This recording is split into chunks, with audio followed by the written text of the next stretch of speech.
A quick disclaimer that since the recording, Doris has moved on from working at SMA Australia. We still believe the content was insightful and needed to be published. Happy listening. I think what we definitely need is a harmonization of cybersecurity standards across Australia. So, not every state going down their own pathway, but actually having that harmonized on a national level. The other thing is like linking the Cybersecurity Act with the Critical Infrastructure Act and making sure that there's no loopholes there. This is KBcast. Are they completely As a cybersecure? primary target for ransomware campaigns, Is as security and testing and performance and scalability. risk and We compliance, can actually automate that. take that data and use it. Joining me now is Doris Spielthenner, MD and Regional Manager APAC from SMA Australia, and today we're discussing how cybersecurity can take Australia to net zero. So, Doris, thanks for joining and welcome. Thanks, Chris. Thanks for having me. Okay, so net zero. I'm curious to know, what do you mean by this? Because, that's a great place to start. Well, net zero would be, that 100% of our energy production in Australia would go entirely into renewables. Okay, so in terms of at the moment, where is that sort of sitting? What would be the percentage? Do you have any sort of stats on that? Yeah, so at the moment, on average in Australia, we've probably got 37% nationally that comes from renewable energy, and then with some exceptions in renewables on average. So would you say, from your experience, would you say that's high, low in comparison to other parts of the world? Where does that sort of sit? Yeah, it's probably not bad. I mean, the 75% is definitely outstanding and very high. But yeah, so it's sort of like, 37 to 50 would put us in a good spot internationally. And then in terms of like applying that to like a cybersecurity angle, what are your thoughts in on that? If we were to sort of just zoom out really quick. I suppose to paint the picture, so Australia is in the midst of this transition to net zero. So that means that in Australia, our energy and supply in the network is moving from a handful of big fossil fuel power stations, so that's your gas and coal plants, to a decentralized network of a lot of different renewable energy plants. So solar parks, wind farms, batteries, and the likes. And so increasingly, these decentralized networks of renewables are essentially digitized energy networks where every asset, whether it's small or large, is interconnected and connected to a communication system or a network. And so I suppose with that, cybersecurity plays center stage too, where we need cybersecurity to identify any missing links, any blind spot, so to ensure that nobody attacks and turns the lights off. And so that's, a threat that's become more prevalent now with this high penetration of renewables and all of these different devices than it had been, back in the day. And so obviously everybody wants 24/7 supply of energy. And so it's essential that we have very strong cybersecurity in place that, people can build the trust and the confidence in that path towards net zero, if that makes sense. Okay, so I want to keep following. So this whole, with net zero, you'll obviously know way more about this than me, but what is the sort of general consensus? Because depends on what you read. Obviously, people are for it, people are against it. Walk me through what's happening in terms of the landscape, because I think this is really interesting in terms of the net zero, but then also bringing in the cyber component. But I'm really curious to just get your view of the lay of the land at the moment. Yeah, so Australia has the highest per capita rooftop solar penetration in the world, and so it is really leading. So you could say that you're like individuals, so people in the residential space, and increasingly also business owners, smaller manufacturing. So they really see the benefit of renewable energy, so the benefit of putting solar onto their roofs.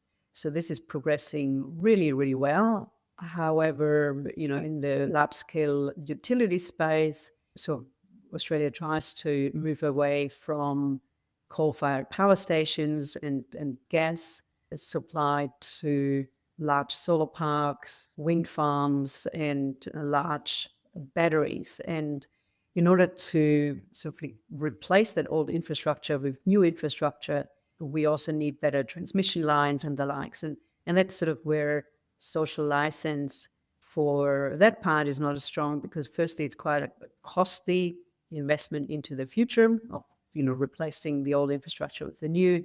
But also there's a bit of this not in my backyard thing going on where people are not too pleased if transmission lines, which are perceived to be quite ugly or perhaps not everybody likes a wind farm, if that happens to be in their backyard. But, we are, in general, we are getting there. Australia is a big country, so there is a lot of space for the solar parks or the wind farms. And so in relative terms to other parts of the world, we're actually doing quite well. And people do have, in general, a positive attitude towards renewables. Okay, so going back to your comment before, you said in Australia, in terms of like houses, we've got the highest amount. Why would you say that's the case in comparison to other parts of the world? I'm just curious to understand. Well, I suppose we're the blessed country where the sun always shines, but equally, perhaps 10, 12 years ago, the government paid really high subsidies in the form of feed-in tariffs. So people would create their own solar energy on their rooftops, and then they would sell it back to the energy retailers, and then the government would give them a really good price and guarantee them a price for selling this energy back into the grid for the next 10 years or the next however many years to come. And so by and large, these high feed-in tariffs, they have now in most states or territories subsided, so they no longer exist. However, because the energy prices have been going up more generally, putting solar on your roof is actually quite a good thing to do for people, and especially these days if you combine it with a battery, so you can store your solar energy during the day and then put it on this battery and then retrieve it from the battery once the sun has gone down. So that's a pretty good proposition for many households, especially since the price of the system cost has been coming down. Yeah, and I also think with, rising cost of living, et cetera, it's definitely increased. Would you say as well that in terms of our general electricity, the cost is higher in Australia than it is for other countries? It's an average price. There's a lot of countries where the cost of energy is much higher, especially for those countries where there are a lot of fossil fuel dependent and where all of the fossil fuels have to be imported and where they may not have the space for solar plants or for wind farms and the likes, or even for coal-fired power station or something like that. So on average, the energy price in Australia is not too bad compared to some of those other countries, say even in Southeast Asia or in Europe or in Japan. So I'm aware there's this target to reduce, greenhouse emissions. I think it was 43% by 2030. So would you say we're on target for that? I mean, you've obviously already done a little bit of the context in terms of why people are moving towards solar, etc. But would you say we're likely to hit that goal? Because that isn't too far away, 2030. If a lot of these connection approvals for the big solar plants or the big wind farms or big batteries, if that is being accelerated and goes ahead, and if we can draw up some more support for the transmission lines, then yes, I believe we are on a very good pathway to get there, be it 2030 or 31 but we should be getting close. A lot of that will also hinge on what's going to happen in the federal election in most likely the first or the second quarter of 2025, because some of the energy policy may change, but presuming it stays as it is and it keeps on going into the same direction of supporting renewable energy, then we should be able to get there and hit those targets. So then following the theme of net zero and the goal that I believe is 2050, which is a decent amount of time, not crazy, but it's further than 2030. Do you think we'll ever get to net zero though? Yes, I believe we can get to net zero. A lot of the renewable energy resources, such as the products we provide, can not wanting to go too technical, but can create sort of synthetic inertia and in a digital way produce inertia that's required in the grid, where previously sort of big synchronous condensers and machines would have done that work. So those that would have been powered by like coal-fired power station and other such, older infrastructure. So yeah, so if we bring in these new technologies, then it is entirely possible. It is also required, but of course the price for example, for green hydrogen production will have to come down significantly because some fuel forms like this will still be needed in some of the heavy industries. So there's one thing to move to 100% electricity supplied for the for the current grid to renewable energy, and it's another thing to decarbonize our heavy industries in mining and related industries. Okay, now that we sort of set the tone and you've sort of explained a bit more about the landscape, I want to shift gears slightly and talk a little bit more about South Australia. So I'm informed that South Australia is taking the lead on cybersecurity standards in energy systems. So tell us more about that. It's an interesting case in point. As I said earlier, so on average in Australia, we would have 37% of the energy mix being renewable energy, whereas in South Australia, we have a 75% on average. South Australia also is a net exporter of renewable energy, so they produce more than they need. And so presumably because of that, nobody asked them to, but because of that, because they punch above their weight, they're leading on the energy transition. And so they're probably thinking, therefore, we get to set the rules. So in one such example, earlier this year, the South Australia State Power Networks, they set new cyber rules without actually an overarching policy framework. So for example, they demanded that all servers on which energy production or consumption data is being stored or processed, that they need to be housed within Australia. Now, that's a really big call.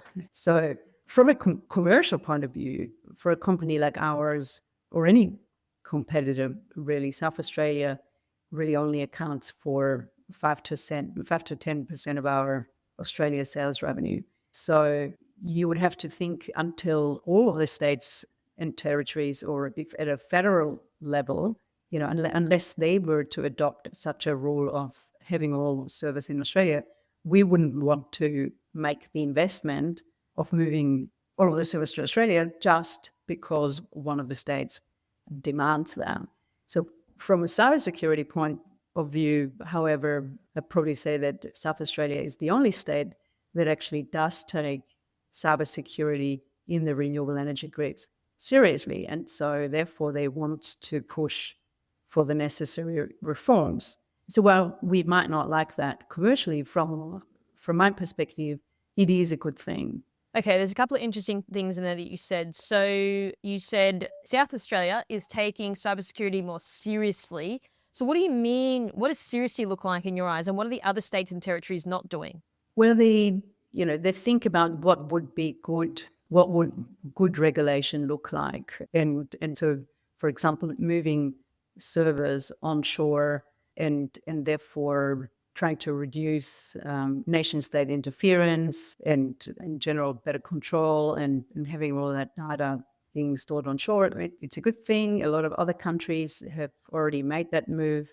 And so, South Australia has taken it upon themselves to prescribe that, but also other sort of regulations or standards for large-scale utility plant, as well as what we call consumer energy resources. So that's your residential solar inverter or your battery or your electric cars. So they are thinking about how can we improve the situation for large-scale utility and for those CER resources, and that's a good thing. The other state governments, they have been made aware, among them by the South Australian government themselves. They've also been made aware of by us because we've been, pushing into that direction as well, and we would like to see higher standards. However, when for example, New South Wales government released its consumer energy strategy, so just very recently, after months of consultation, cybersecurity was not even mentioned once in the document. Okay, so why would you say it wasn't mentioned? Because they don't take it seriously, or what's the theory Yes, there? it's just not a consideration. I mean, at the moment, there's a lot of other criteria in the consumer energy space. So, for example, all of the state governments, amidst this cost of living crisis, everybody wants to, of course, reduce the price of energy, reduce the price of systems, and so there's rather a push into that direction, as well as how can we keep the energy grid stable from just an energy mix perspective, and how can we ensure doing the right thing by the people rather than bringing in onerous cybersecurity standards that perhaps would also raise the bar for lower priced products, for example from China coming into the country and into the market. So cheap and cheerful over cybersecurity. Okay, so this is interesting. So in terms of going back to, you mentioned before, not a consideration, because are you talking about more on the manufacturing level? So again, if we look at like a router, home router, I mean, I've had these discussions recently with people on the show that, like you said, cheap and cheerful, we can produce it, mass produce it, it's a lot cheaper than if we were to factor in more secure devices. So what I'm hearing from what you're saying is people that are looking at this are like, oh, we can forego security because we want to try to drive the cost down. Is that a fair assumption? Yes, I think it is. And I suppose there's also other acts. So, for example, the Cybersecurity Act at a federal level that would sort of have to come and regulate things such as routers or things such as all your Internet of Things, like your baby monitors or your home inverters or whatever, so to really combat that. And so perhaps the individual states, such as New South Wales, they might have thought, well, this is not our problem. This should be a federal problem and it should be regulated under the Cybersecurity Act. So, would you also say, Doris, that people just don't know enough about cybersecurity? So therefore, when people don't know something, they just try to avoid it or just, glide over certain elements of it? Would you say there's also that side of it? yes, look, I mean, on the large scale utility side, there is and has just been released by Australia, a cybersecurity maturity framework. So for the large scale utility space, so regulators, agencies are taking it very seriously. However, on the small side of things, so in the residential and the commercial space, neither consumers nor businesses nor at this point the regulator, have been really looking at this. Because if you think about it, if there's an attack on one or two or three large solar parks or wind farms, it can bring the grid down. But to orchestrate an attack on lots of individual residential inverters or batteries or EV cars would be sort of a much harder thing to do, right? And so I think there definitely is less awareness about that. Probably there's less worry about it in the sense that it could bring down the whole energy grid on that. So I think it's a question of priorities. But that to me makes zero sense, because it's like, how can they not say it's a priority? Because when, like you just mentioned, like if this is under critical infrastructure. So imagine if things just stop working. People can't run electricity. People can't power their offices. So I'm surprised that people aren't taking this more seriously. And maybe that's biased of me because I'm running a cybersecurity show. But for me, even if anyone were to look at this, they could still say, well, we need to make sure we have uptime. So we need to make sure that security is factored into it. Yes, and again at the critical infrastructure level, so at the large solar parks, large wind farm level, definitely. So the awareness is there, and there's a lot of different things in place to make it safe. But when it comes to the individual devices in a household or a business, that's sort of where people lose interest, because people make decisions with their wallet, and cybersecurity is a topic that's been over everybody's head. If if I tried to speak to my neighbors or people I know, and then they're just like, yeah, well, I bought this other product because it was $1,000 cheaper. And that part of it I understand if I put on my consumer hat, but is there going to be more regulation around the products that are being manufactured, that this has to be embedded? And then therefore maybe as a result, government can try to drive down some of that cost. So therefore people aren't spending an additional 1,000, maybe it's an extra 200 in terms of if they were to pro rata that cost over all of the, all of these like individual devices, etc. Do you think you see that coming into play? I mean, I'm starting to have these conversations now, even from a telco perspective, for people that run security surveillance cameras, etc. Yeah, look, it's a good point. And Australia has this new Cybersecurity Act. And with that, the minister will have the powers to think about regulating all these Internet of Things resources and mandating higher standards. So I think that's what we are, definitely going to see. I guess the higher cost of a device that's being produced in Germany over a device that may be produced in China. What makes it more expensive is not just the cybersecurity aspect, it's just one of the many aspects. But one of the things is also that it will perhaps last longer, is more reliable. So you can, of course, spread that return of investment over perhaps 10 or 15 years rather than just 5 years. And I understand there are manufacturing costs and labor and all of those sort of things. I mean, but you'd be familiar with when the government saw rolling out Huawei as a risk and they didn't.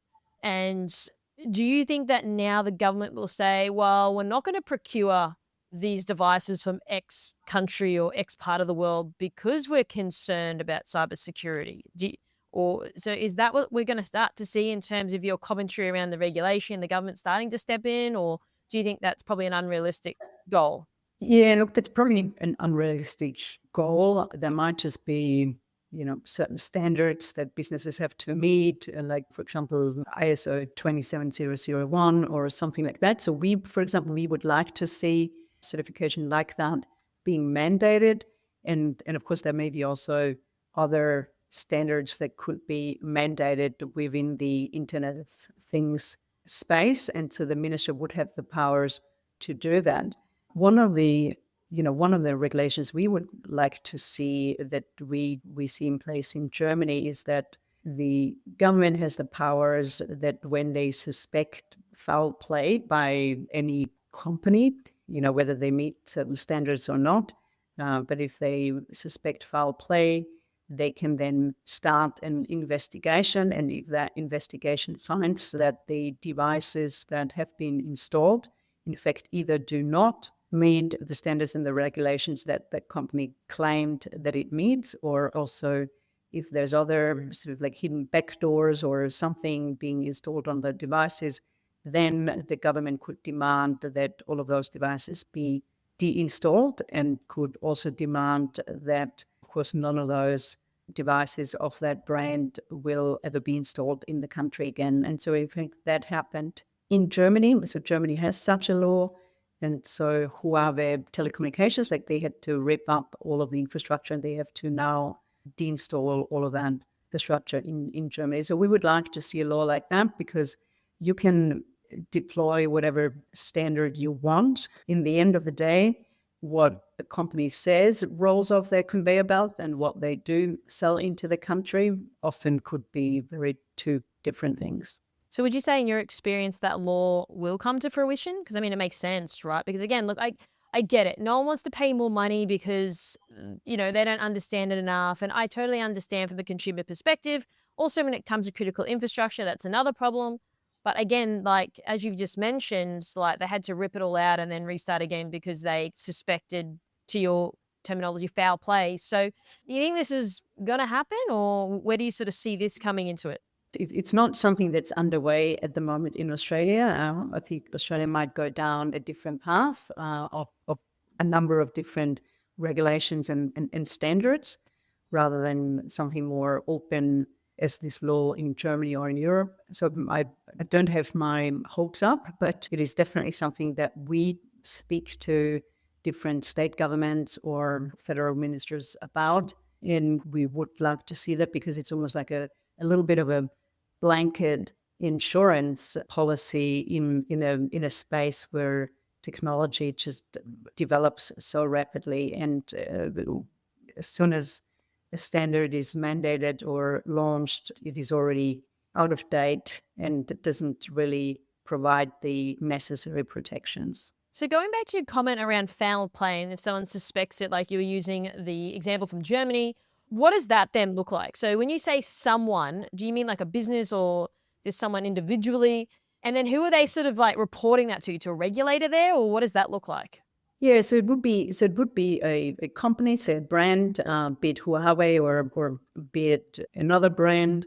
So if any of the other market players or a regulator, somebody had taken the device and they'd taken it apart and they can see, oh, there's interesting, this device has a backdoor or sends signals back to servers in China or in Russia or somewhere, and the device does something that it is actually not expected to do, then the people who have this suspicion can take that to the regulator. The regulator would then consider that case. If they think it's valid and strong enough, they will then launch into an independent investigation. And if that investigation finds those devices to be in violation of the codes, then the government has the power to prohibit the sale of those products in the country, and also have the powers to deinstall those devices. Yeah, that's interesting because I think as you were talking, I'm just thinking that for that example in Germany, like that could have been a massive national security issue for them as well. Like if forgetting about the cyber component, it's one thing, but then like that could roll out and really start to impact then country. Yes, that's exactly right. So, I mean, really what you would want to have is a combination of two things, like really strong standards that prevent the installation of dodgy equipment in the first place, but then also the powers and the regulation that allows you to, pull up any bad actor to remove the infrastructure or remove the devices if they are found to be in violation. So then going back to some of the we've already had around like the regulation and the standards. So if we're not going to get there in Australia and people are procuring this technology from elsewhere because it's cheaper, doesn't that then pose just a cyber risk which we established for the national security? Like, is our government just not factoring this in as a risk? Yes, I think they're not, and I think we need to see action there quite quickly. So why wouldn't they factor this in when they've already, like, as again, back to my Huawei example with the whole NBN thing, like, wouldn't they have learnt from that? And now these things are becoming even more prolific. Like, what's your, like, thinking behind their motivation to perhaps not worry about it? I think that renewable energy versus telecommunication is perhaps a more politicized topic, right? So anybody on whatever side of politics would have said, yes, we need the NBN. Yes, everybody needs internet in their homes, be it rural or in the city. Everybody has a right to fast internet. So I don't think that there was any political dispute over it. And so therefore, the government, together with the key telco players, were able to roll out that infrastructure and do those things. And the only political issues they had was about the cost of the rollout and how it is done and how long it was taken and all the rest of it. But it wasn't really so much a discussion around the actual doing it or not doing it or the substance of it.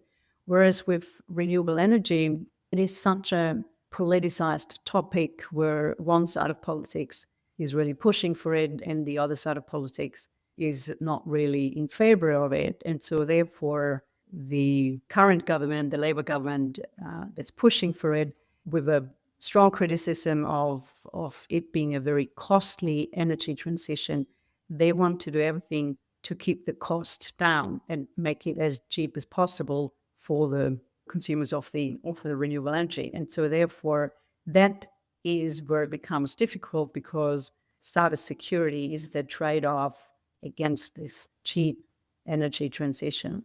Yeah, I totally hear what you're saying, and unfortunately, that is the conundrum. But then, as you're speaking, I'm thinking, well, Yeah, sure. Okay, going back to the point, no one wants to pay more money if they don't have to. I get it.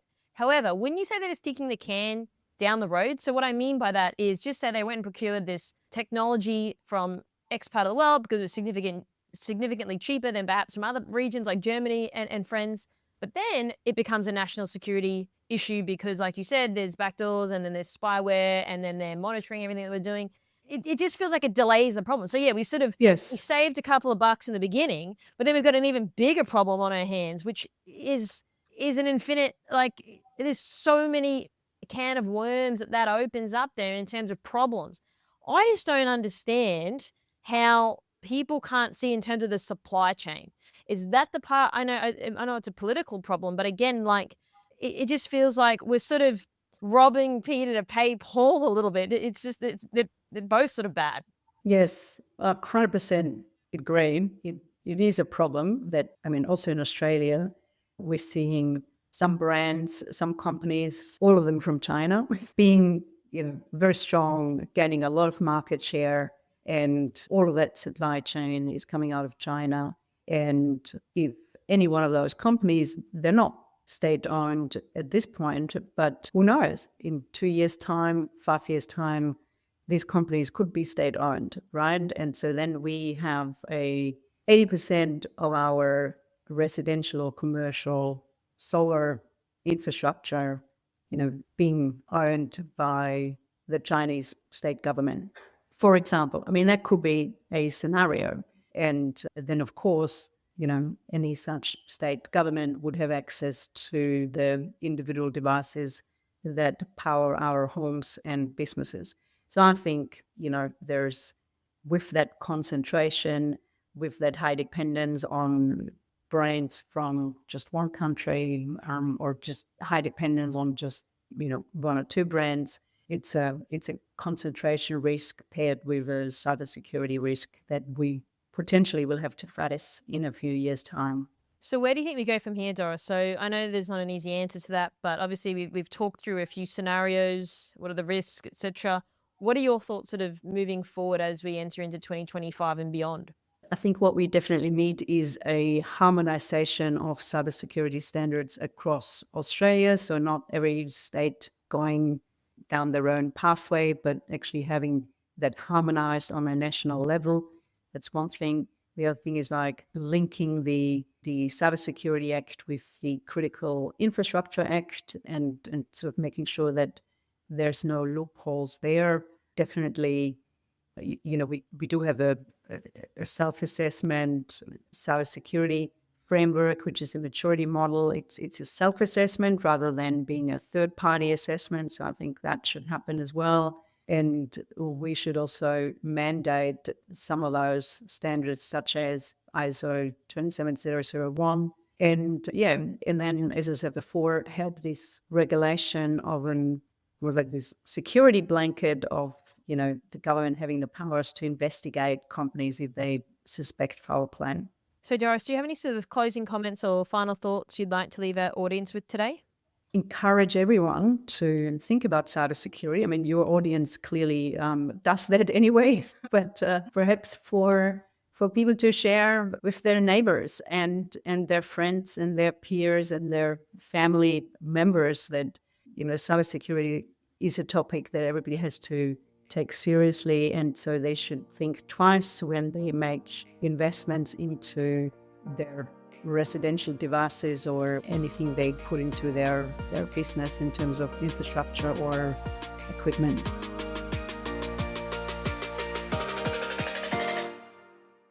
This is KBcast, the voice of cyber. Thanks for tuning in. For more industry-leading news and thought-provoking articles, visit kbi.media to get access today.